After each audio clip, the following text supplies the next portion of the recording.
Hello friend, welcome to my YouTube channel इसका study education में आप सभी का स्वागत है। आज हम लोग करने वाले हैं क्लास 10 का मस्ट प्रीवियस ऑब्जेक्टिव क्वेश्चन जो चैप्टर 6 होगा जनन, जिसमें महत्वपूर्ण ऑब्जेक्टिव प्रश्न होंगे। अगर आप हमारे चैनल पर नए होंगे तो चैनल को subscribe and like and share जरूर कीजिएगा।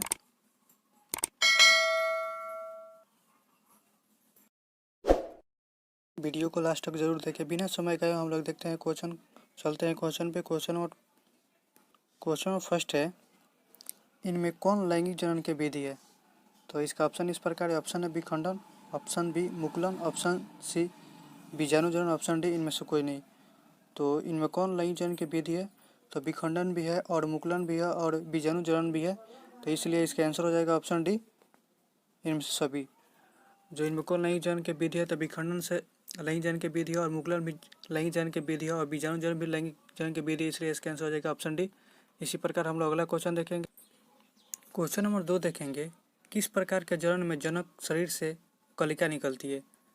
तो इसका ऑप्शन इस प्रकार है। ऑप्शन है विखंडन, ऑप्शन बी मुकुलन, ऑप्शन सी बीजाणु जनन, ऑप्शन डी अपखंडन। तो इसका आंसर हो जाएगा ऑप्शन बी मुकुलन। तो किस प्रकार के जनन में जनक के शरीर से कलिका निकलती है? तो मुकुलन के। तो इसके लिए इसका आंसर हो जाएगा ऑप्शन बी। इसी प्रकार हम लोग अगला क्वेश्चन देखेंगे। क्वेश्चन नंबर 3 है, परागकोश में पाए जाते हैं। तो इसका ऑप्शन इस प्रकार है। ऑप्शन ए दलपुंज, ऑप्शन बी बाह्यदलपुंज, ऑप्शन सी परागन, ऑप्शन डी स्त्रीकेसर। जो परागन में पाए जाते हैं तो इसका आंसर हो जाएगा ऑप्शन सी, परागकोश में पाए जाते हैं परागन। तो इसलिए इसका आंसर हो जाएगा ऑप्शन सी। इसी प्रकार हम लोग अगला क्वेश्चन देखेंगे। क्वेश्चन नंबर 4 है, स्त्रीकेसर के आधारीय भाग को कहते हैं। जो स्त्रीकेसर होता है उसके आधारीय भाग को कहते हैं। ऑप्शन ए अंडाशय, ऑप्शन बी पुष्पासन, ऑप्शन सी वत्रिका, ऑप्शन डी वतिकार। तो इसका आंसर हो जाएगा ऑप्शन है अंडाशय। जो स्त्रीकेसर के आधारीय भाग को कहते हैं तो अंडाशय कहते हैं, इसलिए इसका आंसर हो जाएगा ऑप्शन ए। इसी प्रकार हम लोग अगला क्वेश्चन देखेंगे। क्वेश्चन नंबर 5 है, पुंकेसर के अग्र भाग को कहते हैं। जो पुंकेसर को आगे वाले भाग को कहते हैं तो इसका ऑप्शन इस प्रकार है। ऑप्शन ए परागकोश, ऑप्शन सी परागनली, ऑप्शन सी वत्रिका, ऑप्शन डी वतिकार। जो पुंकेसर के अग्र भाग को कहते हैं तो वो कहते हैं परागकोश। तो इसलिए इसका आंसर ऑप्शन होगा ऑप्शन ए परागकोश। तो इसका आंसर हो जाएगा ऑप्शन है परागकोश। इसी प्रकार हम लोग अगला क्वेश्चन देखेंगे। क्वेश्चन नंबर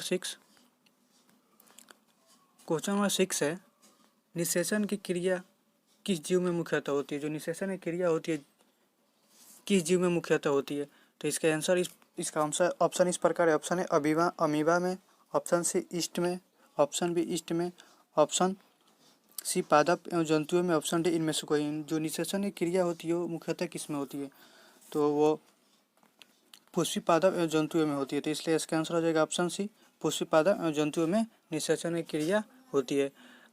इसी प्रकार हम लोग अगला क्वेश्चन देखें। क्वेश्चन नंबर 7 है, निषेचन के फलस्वरूप अंडाशय की दीवार बनती है। जो निषेचन के फलस्वरूप अंडाशय की दीवार बनाती है। तो इसका ऑप्शन इस प्रकार है। ऑप्शन ए फूल, ऑप्शन बी फल, ऑप्शन डी बीज, ऑप्शन सी बीज, ऑप्शन डी भ्रूण। जो निषेचन के फलस्वरूप अंडाशय की दीवार बनाती है तो वो फल बनाती है, इसलिए इसका आंसर हो जाएगा ऑप्शन बी। इसी प्रकार हम लोग अगला क्वेश्चन देखेंगे। क्वेश्चन नंबर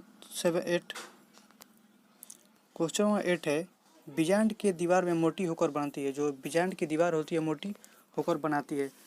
तो इसका ऑप्शन इस प्रकार है। ऑप्शन ए फल, ऑप्शन बी बीज, ऑप्शन सी बीजावरण, ऑप्शन डी भ्रूण। तो इसका आंसर हो जाएगा ऑप्शन सी बीजावरण। तो बीजांड की दीवार मोटी होकर बनाती है तो वो बीजावरण बनाती है, इसलिए इसका आंसर होगा ऑप्शन सी। इसी प्रकार हम लोग अगला क्वेश्चन देखते हैं। क्वेश्चन नंबर 9 है, निम्नलिखित में कौन सा भाग केवल पुरुष जननांग में पाया जाता है? जो इसमें से कौन सा भाग है जो केवल पुरुष जननांग में पाए जाते हैं? तो इसका ऑप्शन इस प्रकार है। ऑप्शन ए फ्लोपियन नलिका, फाइलोपियन नलिका, option B labia minora, option D शुक्रवाहिका, ऑप्शन डी परिपक्व पुटक। तो इसका आंसर हो जाएगा ऑप्शन सी शुक्रवाहिका। निम्नलिखित में कौन सा भाग केवल पुरुष जनांग में पाया जाता है? तो शुक्रवाहिका जो है केवल पुरुष जनांग में पाए जाते हैं, न कि फ्लोपिया नलिका, न कि लोबिया माइनेटा और परिपक्व पुटक। तो इसलिए इसका आंसर होगा ऑप्शन सी। इसी प्रकार हम लोग अगला क्वेश्चन देखते हैं, क्वेश्चन नंबर 10। क्वेश्चन नंबर 10 है, नर युग्म तथा मादा युग्म के संयोजन से बनता है। तो इसका ऑप्शन इस प्रकार है, option A zygote, option B अंडाणु, ऑप्शन सी शुक्राणु, ऑप्शन डी ब्रिय। जो नर युग्म मादा युग्म के, तो इसका आंसर हो जाएगा ऑप्शन है जाइगोट। जो जाइगोट भी नहीं होता है, जाइगोट होता है। तो इसलिए इसका आंसर होगा ऑप्शन बी। नर युग्म तथा मादा युग्म संयोजन से बनता है वो हम लोग क्या कहते हैं? उसे जाइगोट कहते हैं। इसका आंसर होगा ऑप्शन है। इसी प्रकार हम लोग अगला क्वेश्चन देखते हैं, क्वेश्चन नंबर 11। क्वेश्चन नंबर 11 है, निम्नलिखित में कौन लैंगिक जन संचालित रोग नहीं है? जो निम्नलिखित में कौन लैंगिक जन संचालित रोग नहीं है? तो इसका ऑप्शन इस प्रकार, ऑप्शन है AIDS, option B gonorrhoea, option C syphilis, option D typhoid. तो इसका आंसर हो जाएगा ऑप्शन डी टाइफाइड। जो टाइफाइड जो रोग होता है वो लैंगिक जन संचालित रोग नहीं है। एड्स, गोनोरिया, सिफिलिस जो है लैंगिक जन संचालित रोग है, और टाइफाइड जो है लैंगिक जन संचालित रोग नहीं है। इसी प्रकार हम लोग अगला क्वेश्चन देखते हैं, क्वेश्चन नंबर 12। क्वेश्चन नंबर 12 है, पौधों में मादा भाग को क्या कहते हैं? तो इसका ऑप्शन इस प्रकार है, ऑप्शन ए जायक, ऑप्शन बी पुमांग, ऑप्शन सी दल, ऑप्शन डी पुंकेसर। जो पौधों के मादा भाग को क्या कहते हैं? तो हम लोग जयांग कहते हैं, यहाँ पे न रहेगा, जयांग कहते हैं। इसलिए इसका आंसर होगा ऑप्शन ए। इसी प्रकार हम लोग अगला क्वेश्चन देखते हैं, क्वेश्चन नंबर 13। क्वेश्चन नंबर 13 है, पुष्प के नर भाग को क्या कहते हैं? जो पुष्प के नर भाग को क्या कहते हैं? तो इसका आंसर इस प्रकार, इसका ऑप्शन इस प्रकार दिया, ऑप्शन ए जयांग, ऑप्शन बी दलपुंज, ऑप्शन सी बादलपुंज, ऑप्शन डी पुमांग। तो पुष्प के नर भाग को क्या कहते हैं? तो हम लोग पुमांग कहते हैं। इसलिए इसका आंसर हो जाएगा ऑप्शन, आंसर होगा ऑप्शन डी। पुष्प के नर भाग को क्या कहते हैं? तो हम लोग पुमांग कहते हैं। वही पौधे के नर मादा भाग को क्या कहते हैं? तो जयांग कहते हैं। इसी प्रकार हम लोग अगला क्वेश्चन देखते हैं, क्वेश्चन नंबर 14। क्वेश्चन नंबर 14 है, बादलपुंज और दलपुंज को क्या कहते हैं? जो बादलपुंज होता है और दलपुंज को क्या कहते हैं? तो इसके ऑप्शन इस प्रकार दिए, ऑप्शन ए आवश्यक अंग, ऑप्शन बी सहायक अंग, ऑप्शन सी एकलिंगी संरचना, ऑप्शन डी द्विलिंगी संरचना। तो इसका आंसर हो जाएगा ऑप्शन बी सहायक अंग। इसका आंसर होगा ऑप्शन बी। दलपुंज और दलपुंज को क्या कहते हैं? तो सहायक अंग कहते हैं। इसी प्रकार हम लोग अगला क्वेश्चन देखते हैं, क्वेश्चन नंबर 15। क्वेश्चन नंबर 15 है, कैलस का निर्माण कहाँ होता है? जो कैलस होता है उसका निर्माण कहाँ होता है? तो इसका ऑप्शन इस प्रकार है, ऑप्शन ए लैंगिक जनन में, ऑप्शन बी बीजाणु जनन में, ऑप्शन सी मुकुलन में, ऑप्शन डी ऊतक संवर्धन में। तो इसका आंसर हो जाएगा ऑप्शन डी ऊतक संवर्धन में। जो कैलस का निर्माण होता है वो ऊतक संवर्धन में होता है। इसी प्रकार हम लोग अगला क्वेश्चन देखते हैं, क्वेश्चन नंबर 16। क्वेश्चन नंबर 16 है, बीजाणु जनन लैंगिक जनन की मुख्य विधि है। जो बीजाणु जनन होती है लैंगिक जनन की मुख्य विधि है। कॉको में, ऑप्शन बी हाइड्रा में, ऑप्शन सी स्पंज में, ऑप्शन डी ईस्ट में। तो इसका आंसर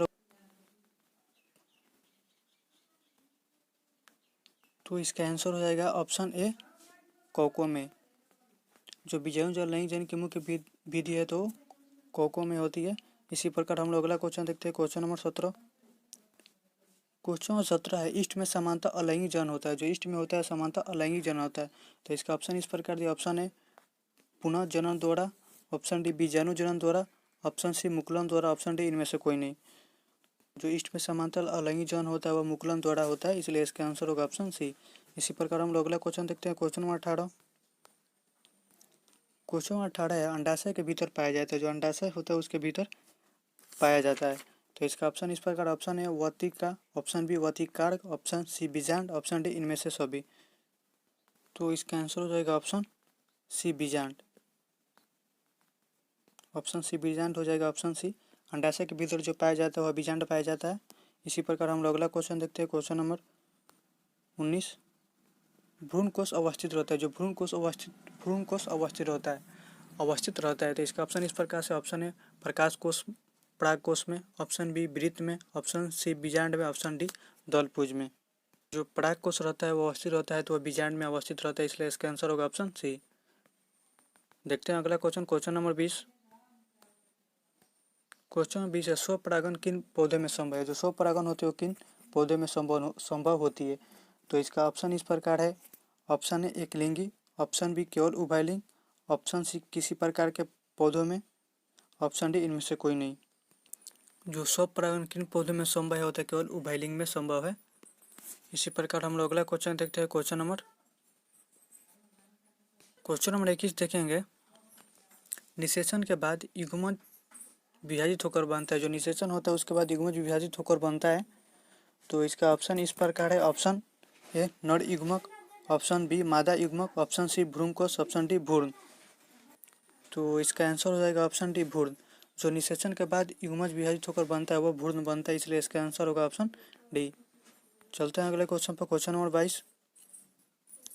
क्वेश्चन 22 है, मनुष्य में शुक्राणु तथा अंडाणु का निषेचन होता है। जो मनुष्य में शुक्राणु तथा अंडाणु का निषेचन होता है, तो इसका ऑप्शन इस प्रकार है। ऑप्शन ए मादा योनि में, ऑप्शन बी गर्भाशय में, ऑप्शन सी ग्रीवा में, ऑप्शन डी फैलोपियन नलिका में।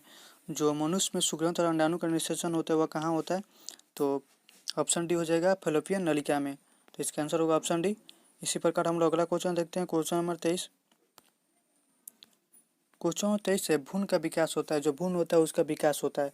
तो इसका ऑप्शन इस प्रकार है। ऑप्शन ए गर्भाशय में, ऑप्शन बी फैलोपियन नलिका में, ऑप्शन सी ग्रीवा में, ऑप्शन डी इनमें से कोई नहीं। जो भ्रूण होता है उसका विकास होता है, तो इसका आंसर हो जाएगा ऑप्शन ए गर्भाशय में।